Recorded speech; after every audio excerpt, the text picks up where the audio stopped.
Ed è qui a Cantiamo Napoli una bellissima voce, una bellissima artista, Emiliana Cantone.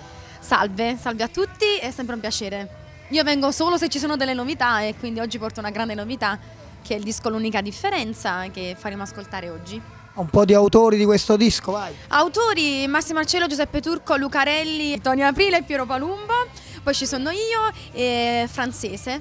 Cosa si prova quando esce un disco nuovo, dai?